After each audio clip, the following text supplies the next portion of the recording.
In addition to Shlomo Kala, my musical influences back in the 60s and early 70s were very eclectic. I listened to, on my little transistor radio, I would listen to Simon and Garfunkel and to the Beatles.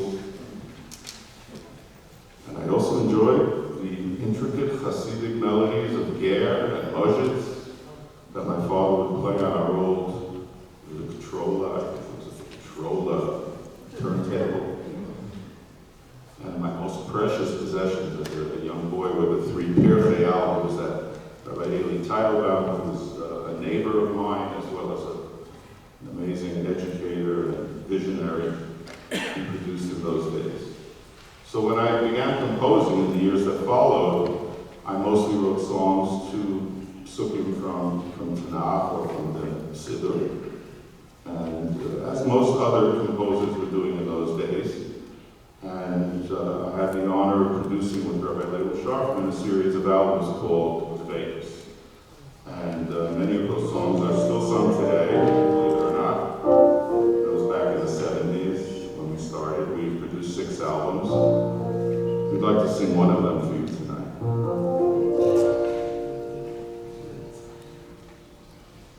This song conveys how our forefather Yaakov prayed to Hashem, prayed to God, and that his emissaries would bless the young grandchildren, enabling them to carry on the traditions of his father, Isaac and Abraham, and that they multiply and thrive upon the earth.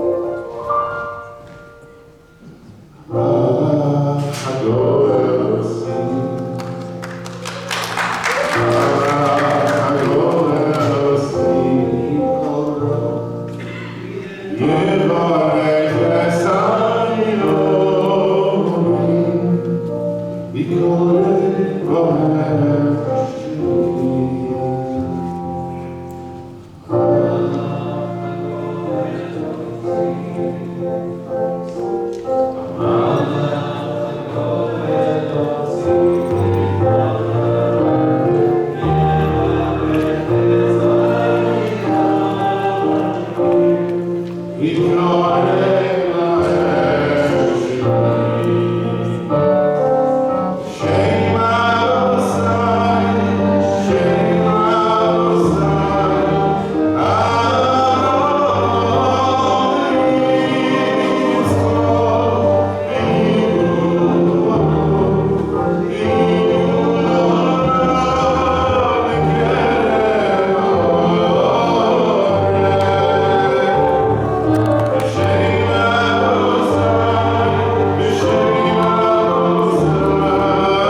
entitled Megama, the Megama Duo, was produced in Eretz Israel. It featured a talented country and western singer by the name of Moshe on guitar and Shalom Levine on the viola. The songs were composed by Moshe, who was raised as a secular Jew in Montreal.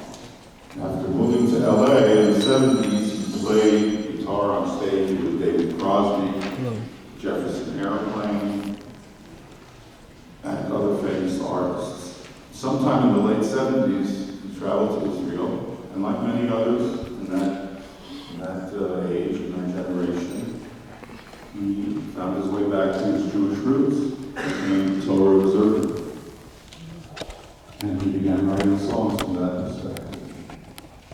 And we'd like to perform one of the songs tonight, one of his most famous compositions. And it's the song that inspired me to try to write songs in English as well. And later on in the program tonight, I will feature some of those songs, but this is my inspiration.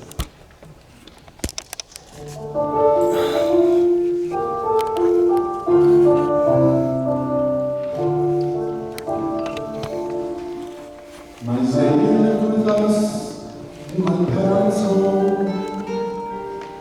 He used to laugh, he put me on his knee,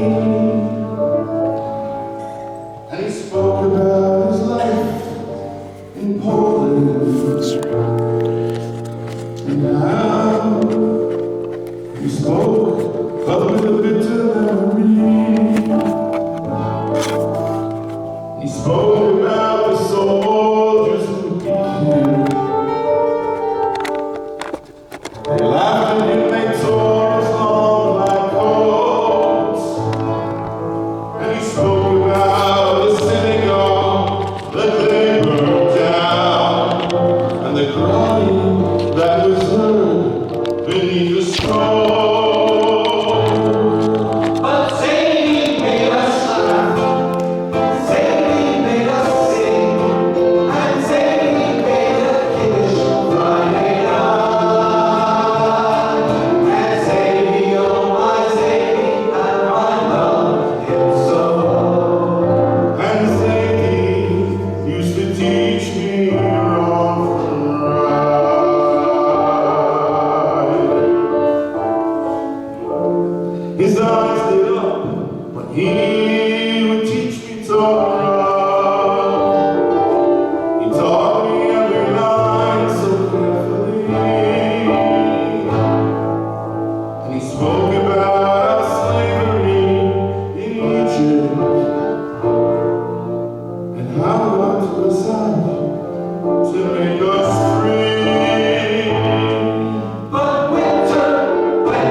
Like Satan was.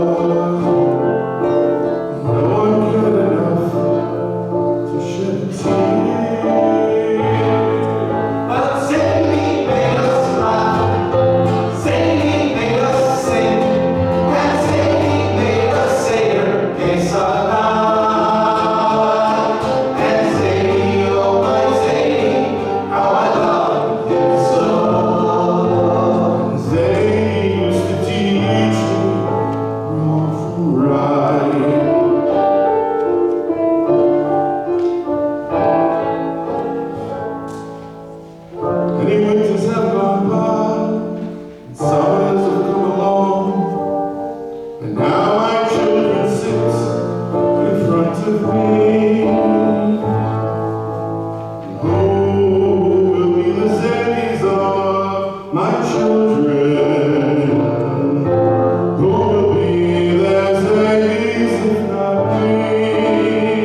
moved here, and I had 6 or 7 songs for an album. And then after moving to Toronto, I remember it's still as if it was yesterday, I was driving back from Buffalo where I had to go to re-enter into Canada to get my land papers. That's how it was done in those days. Maybe today it's the same, I don't know. And on the way back, I wrote this song, and it was a country-style tune. And I was wondering who could I get to sing it. And I mentioned that aloud to a friend of mine. I have this song, and I have no idea who's going to sing it for me. Suddenly, I can't sing country and western, although I'll try to sing it tonight. And he said, well, why don't you ask Moshe? Yes. He just moved to Toronto from Israel, moved back to Canada. So I reached out to him, and Moshe sang the song and performed it all over the world for many years. And it's quite popular. And we became dear friends, and we'd like to perform that song for you tonight.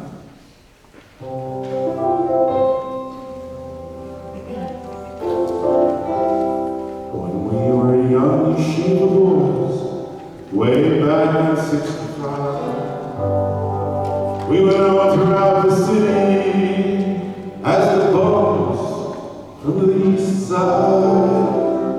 In school we never studied, all we did was laugh and play. No rain ever lasted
first time you ever heard that song?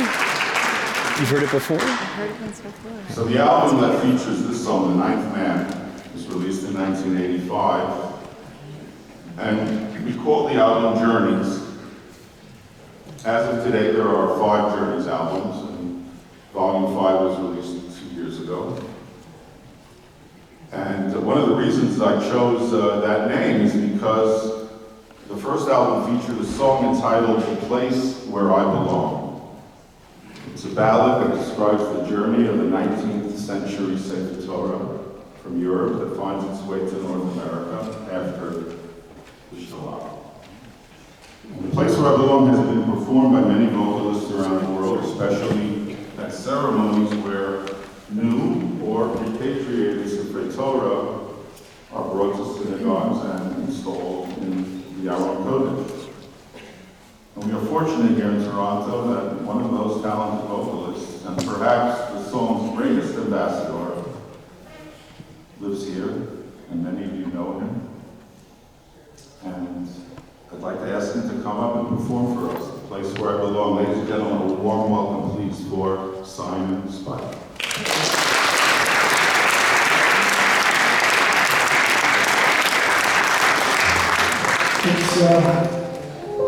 It's a real privilege for me because I've sung this particular song until all around the world, all over the world, and with the name Abie Rotenberg. I always used to introduce the song, written by Abie Rotenberg.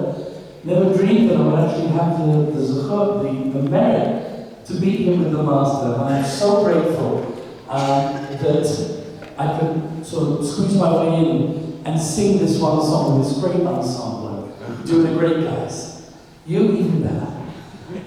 So of course, as Abie said, this is such a special song for me because most songs they're in the third person or you're a narrator, but in this song, I become the Torah and tell you of my long and sad journey and the congregations and people and individuals that I meet. And it says, Abe said, the place where I belong.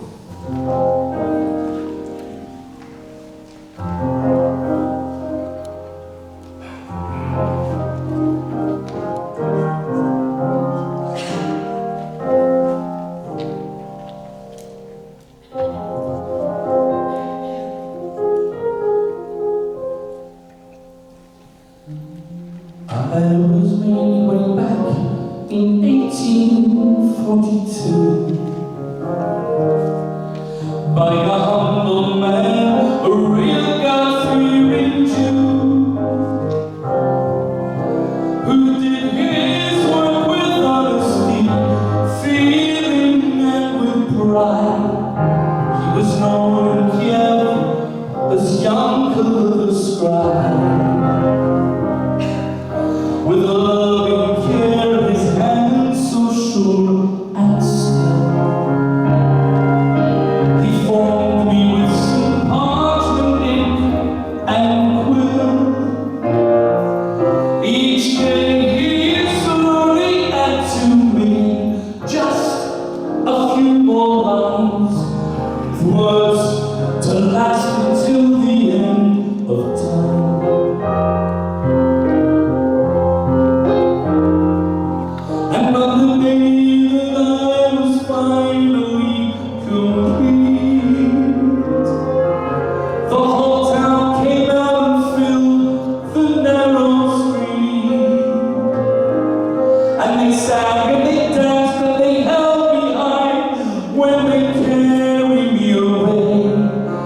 My little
the children grow. But never in the century did I miss my turn once, for the fathers, they had left me with their sons. But the hatred from the west came to Kiev, and they rounded up the Jews that had not fled. Moishe, the Shams, he was brave, he was bold. He hid me in his cellar, dark and cold. And for years I waited all alone for the people of my town to take me home. And maybe they'd even sing and dance as they carry me away to my little wooden shul where I would stay.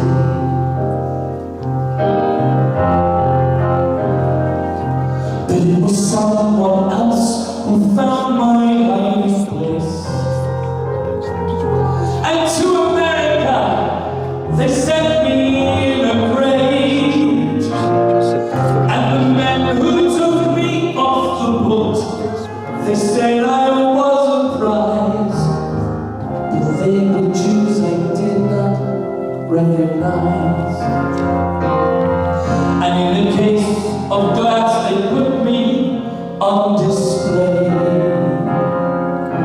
where visitors would look at me and say, they'd say, how very nice, how beautiful, stunning work of art. But they knew not what was inside my heart.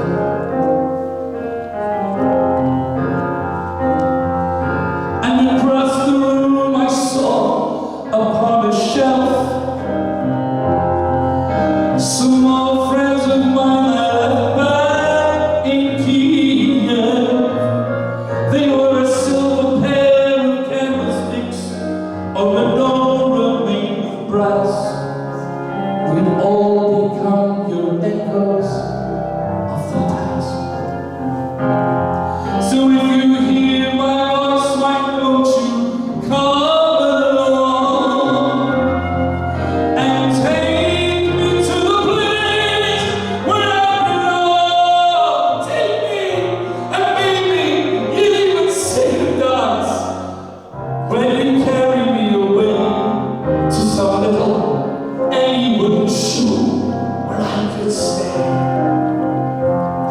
And as the rabbi would hold me close against his chest, he'll speak out loud and clear to all the rest. He'll say, no matter if you're very young or even if you're old, live by the words you'll find inside this scroll. Live by the words you'll find inside my soul.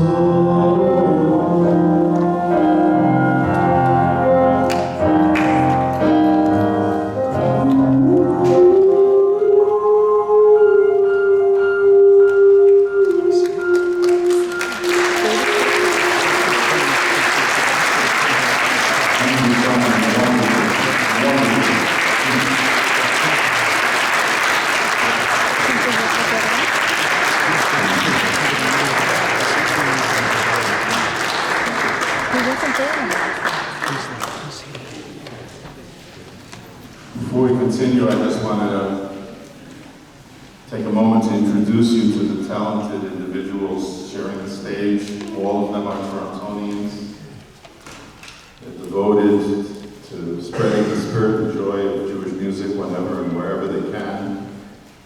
In the choir quintet, we have its director, Heshi Kuhnreich, along with Cyril,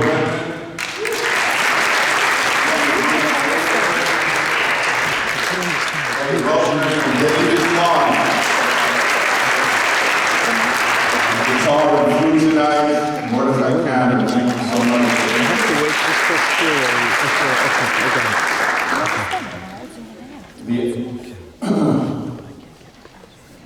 I heard a wonderful story recently, and it gave me a tremendous amount of inspiration. There's a woman in a small town in Israel. She hears the doorbell ring, goes to answer it, and it's her grocery delivery from the local supermarket. Moments after taking in the groceries and tipping the driver, a siren goes off, indicating a missile is coming towards their town from Yemen. After shooing her children into their bomb shelter, she runs out to the street to invite the driver to join them in the safety of their miklat. The young Arab driver thankfully accepted the offer and huddled together with her family until the wall cleared. Whenever a Jew says Shema Yisrael, Ata Echad, the singularity of God is proclaimed. But the Jewish people are also very singular and unique, have so much to be proud of. We are devout in our worship, we are hardworking and studious, we're charitable, committed to justice and equality, and notwithstanding current events, have and always will pursue and embrace peace for all humanity. This theme is expressed in Scripture and in the Tefillah. Ata Echad, V'Shemcha Echad, you God are one, and your name is one. Umi ka'amcha Yisrael, but who is like your nation, Israel?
Many of the army musicians were sitting backstage in Lincoln Center in New York at the annual HAS concert to benefit special children.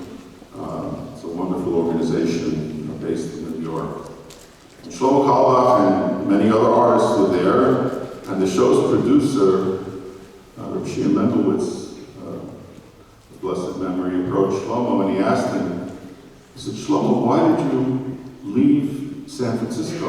Shlomo lived in San Francisco for over a decade, where he headed a shul called the House of Love and Prayer in Asbury Park, San Francisco. So she asked him, he said, Shlomo, why did you move back to New York and leave the House of Love and Prayer? So Shlomo answered him with a twinkle in his eye, and he told Shia, I'll tell you, brother Shia, it's because there was a little bit too much love, not enough prayer. But kidding aside, we would be remiss if we did not take advantage of the opportunity tonight, all of us here gathered to celebrate our Jewishness and our brotherhood, to offer a prayer to the Almighty, a prayer for the hostages, as well as for our brothers and sisters anywhere in the world that are suffering and distress. And a sincere prayer for unity in our ranks. It's the key that can finally unlock all the blessings of heaven that we so desperately yearn for. I would ask all of you to stand, please, and let us sing together.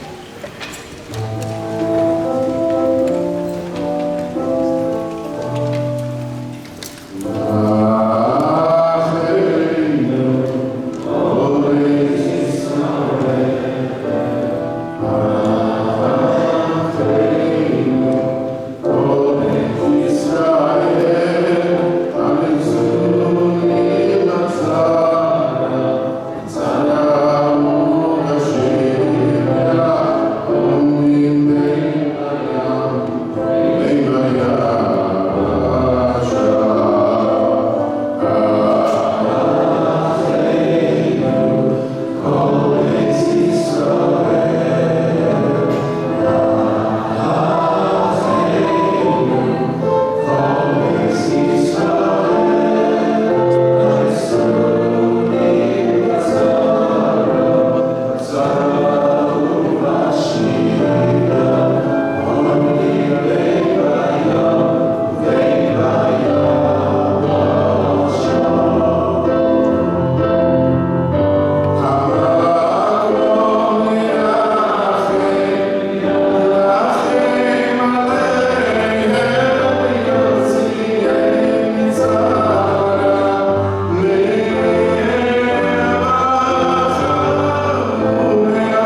I cited earlier a few characteristics of the Jewish people, but here's another one, without which I don't think we'd be here tonight.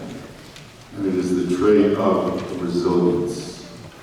We are strong, and notwithstanding the world's opinion of us, we are here to stay, we're not going anywhere.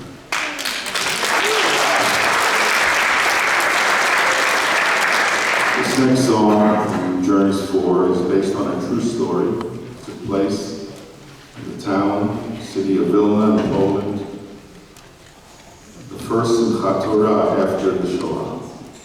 It's entitled The Man from Vilna.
boy and girl that no one knew.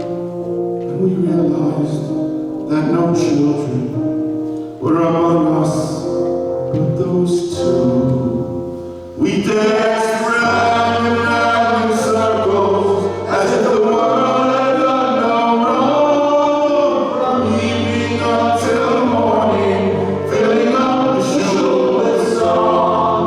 Though we had no sifrei Torah, together in our arms, in their place we held those children, the Jewish people would live on.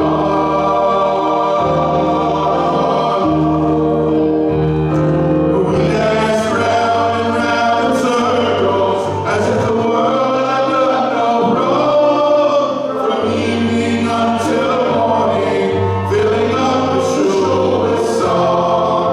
Though we had no sifrei Torah to clutch and hold up high, in their place we held those children. Am Yisrael Chai. The Jewish people will live on. Oh, Am Yisrael, Am Yisrael, Am Yisrael Chai. Am Yisrael, Am Yisrael, Am Yisrael Chai. Am Yisrael, Am Yisrael, Am Yisrael Chai. Am Yisrael, Am Yisrael, Am Yisrael Chai. Oh, Rabbeinu Chai, oh, Rabbeinu Chai, oh, Rabbeinu, oh, Rabbeinu, oh, Rabbeinu Chai, oh, Rabbeinu Chai, oh, Rabbeinu Chai, oh, Rabbeinu, oh, Rabbeinu, oh, Rabbeinu Chai. Oh, Am Yisrael, Am Yisrael, Am Yisrael Chai. Am Yisrael, Am Yisrael, Am Yisrael Chai. Am Yisrael, Am Yisrael, Am Yisrael Chai. Am Yisrael, Am Yisrael, Am Yisrael Chai. Oh, Rabbeinu Chai, oh, Rabbeinu Chai, oh, Rabbeinu, oh, Rabbeinu, oh, Rabbeinu Chai, oh, Rabbeinu Chai, oh, Rabbeinu Chai, oh, Rabbeinu, oh, Rabbeinu, oh,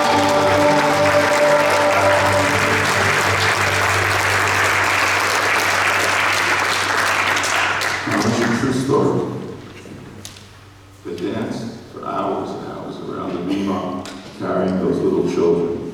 And there's a postscript to the story. A few years after the song came out, a woman who works at Yad Vashem was listening to a lecture.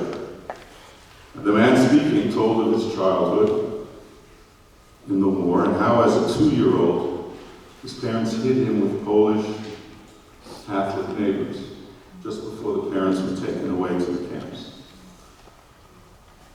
Miraculously, both of his parents survived, and in the spring of 1945, they went to reclaim him from the Polish family.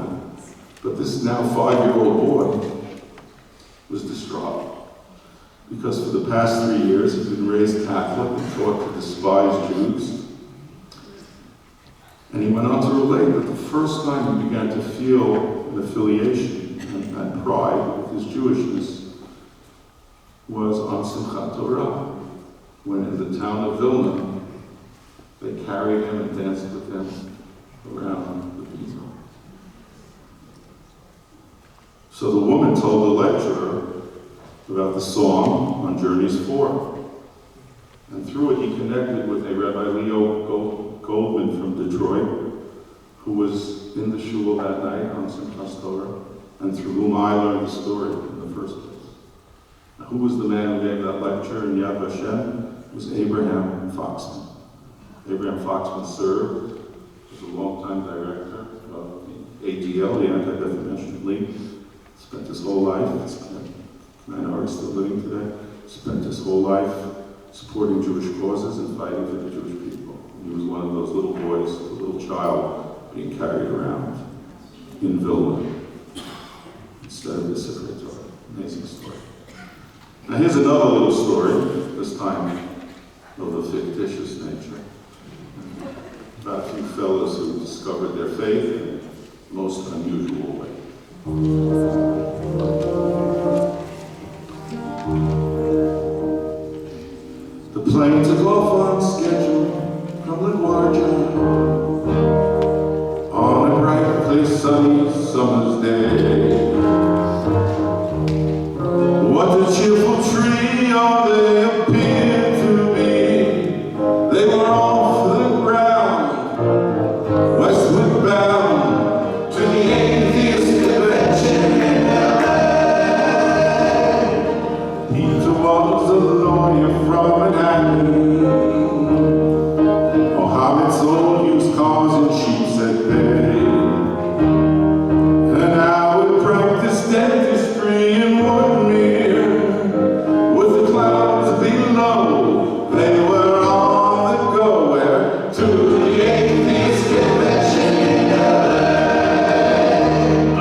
just before that final awful impact, when everyone was sure that they would die, somehow, somewhy, the engines came to life again, and just a few yards from the trees, with what seemed to be great ease, the pilot flew the plane back to the sky.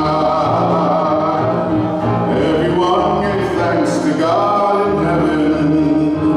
It was a miracle that saved us on this day. The chassid turned and asked the trio, with a smile, with your true colors showing, will you three still be going to the Atheist convention in LA? Well, Peter's now a priest in Cincinnati, and Mohammed built a mosque in Santa Fe. But Howard's still a dentist out in Woodmere. But now they call him Chaim, and on Shabbos he wears a shine, cause their buried faith ignited while flying on United to the Atheist Convention, to the Atheist Convention, to the Atheist Convention in LA.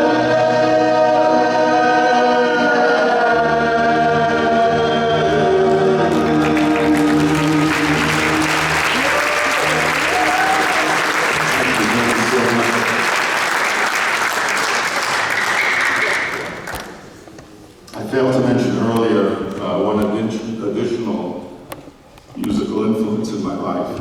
I'm referring to my good friend, brilliant composer, Rabbi Lowy Shlita. I saw his cousin here in the audience.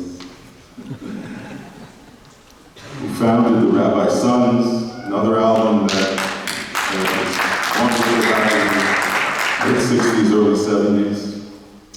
And he also produced the innovative Sonique albums, Suzuki and Greek sound. One of his many well-known songs is Kol Ha'olam Kulo Gesher Tzarmo, based on the famous words of Reb Nachman of Breslov. The entire world is like a narrow bridge, but the ikar, the primary way to navigate that bridge, is lo lefachet klal, not to have fear. Baruch composed this song in 1973 during the Yom Kippur War. He first performed it for troops on the west bank of the Suez Canal. Remember when he actually crossed the Suez Canal into Egypt, and later under the armistice they pulled back. The song is as timely today as it was then. We hope you'll all help us sing it. Kol ha'olam kulo gesher tzarmo, gesher tzarmo, gesher tzarmo. Kol ha'olam kulo gesher tzarmo, gesher tzarmo.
so he knows that at the end of the Pesach Seder we recite Shana Haba Shomayim, a 2,000-year-old dream of all Jews returning to their homeland in a world of peace and harmony. After the first temple was destroyed, our forefathers were dragged in chains to Babylon. And when we arrived at the banks of the Euphrates River, our nemesis, the conqueror Nebuchadnezzar, commanded the Levites. The Levites were the musicians from the temple. He commanded them to play their harps in honor of his pagan gods, his idols. And they refused to do so. They actually mutilated their thumbs, they bit their thumbs, and proclaimed, Eich Nashir, et Shir Hashem, al mat nechar. How can we sing the song of Hashem in foreign soil? And they went on to affirm that they would never forget Jerusalem, always placing it at the forefront of their thoughts in the best of times and at the worst of times. Jewish music is a vast, eclectic, and wonderful, colorful, cultural phenomenon that connects Jews of all shapes, stripes, sizes, affiliations, connects them to each other in wondrous ways, but it is also a deeply spiritual force with which to bond with Hashem, with His Torah, and with His land. Let us end tonight as we started with some inspiration from Reb Shlomo that we hopefully can absorb into our DNA, take home with us tonight, long after the music has stopped playing.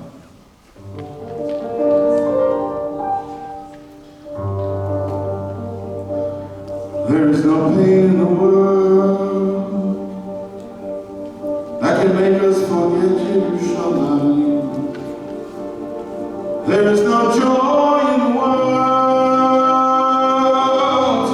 that can make us forget Yerushalayim. For 2,000 years, whenever we prayed all the time, we directed our thoughts, our feet, our minds to Yerushalayim.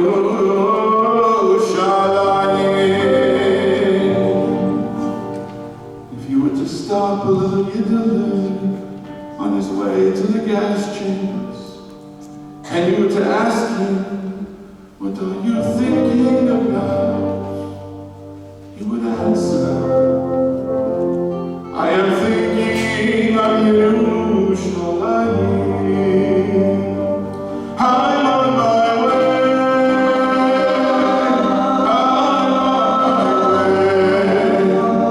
to Yerushalayim. If you were to stop a chayal on his way to Gaza, and you were to ask him, what are you thinking about? He would answer, I am thinking of Yerushalayim. I'm on my way. I'm on my way to Yerushalayim.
I told you before I enjoyed the Beatles, and one thing I learned from them is you can get by with a little help from your friends, so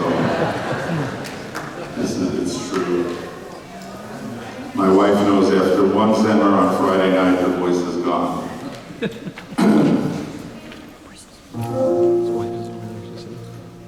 So, growing up in New York City in the early 60s, I and most of my friends were children of Holocaust survivors.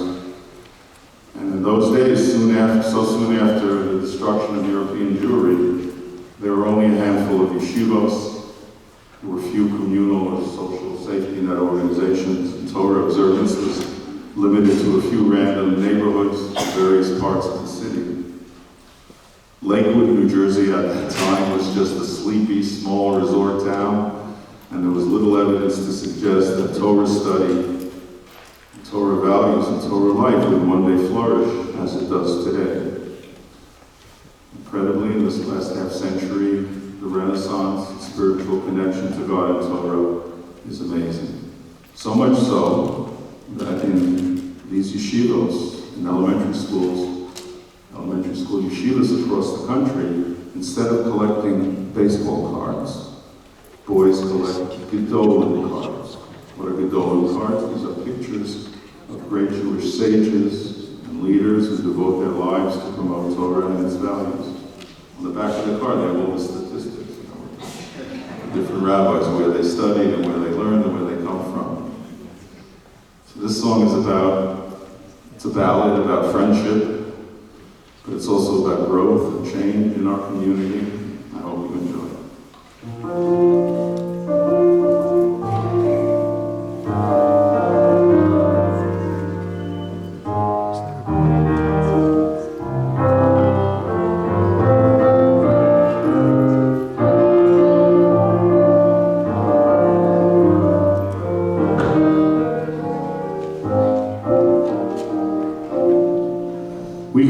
Together in New York City, oh how the time has flown by. We were inseparable, closer than brothers, my best friend Sammy and I. And we'd play by the oak tree in back of my house, tossing a ball to and fro.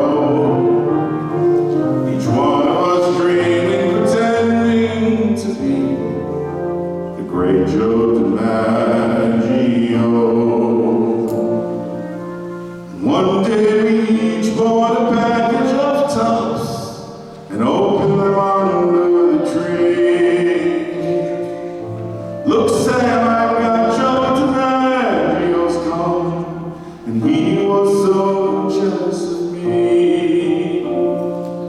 I lovingly hid it deep inside my drawer, where it would be safe as can be.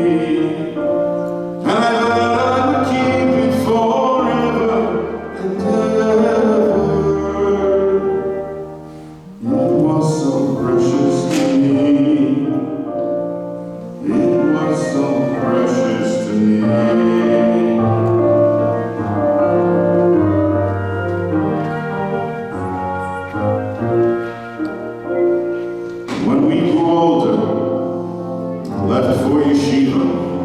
Change could be seen from the start.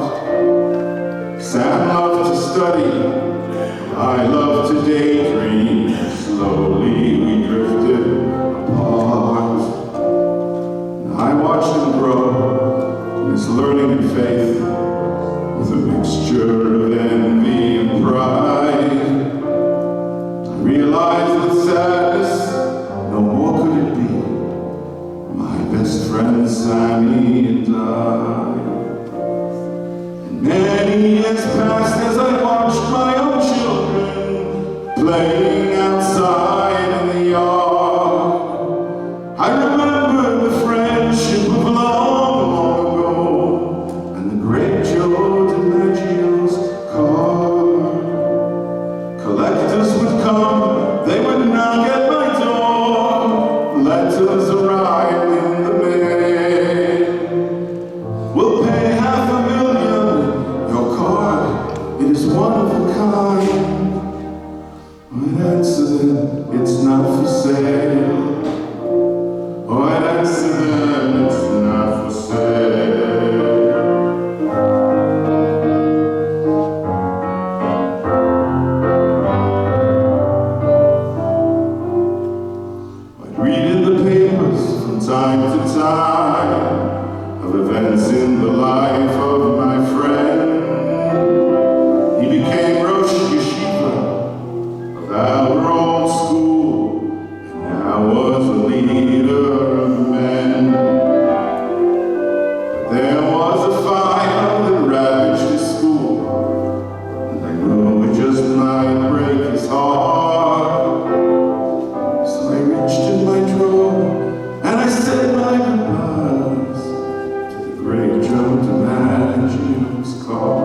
One day my grandson came home from yeshiva, holding a car that was new.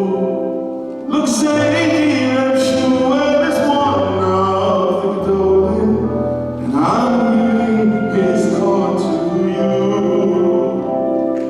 I love you, we hid it deep inside my drawer, where it would be safe as can be.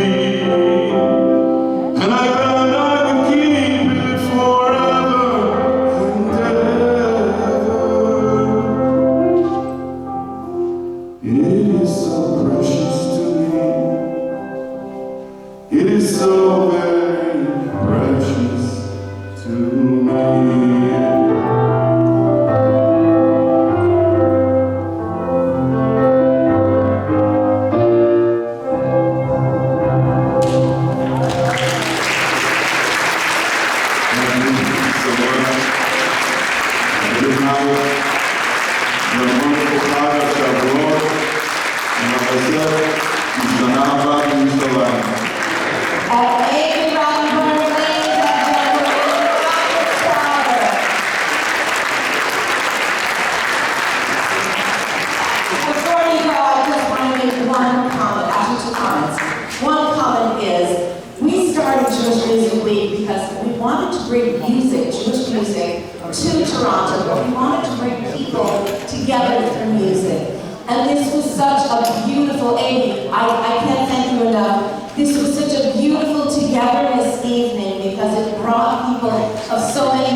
But I'm very grateful to all of you for coming out. I also want to point out, we have a special guest here tomorrow night's performance.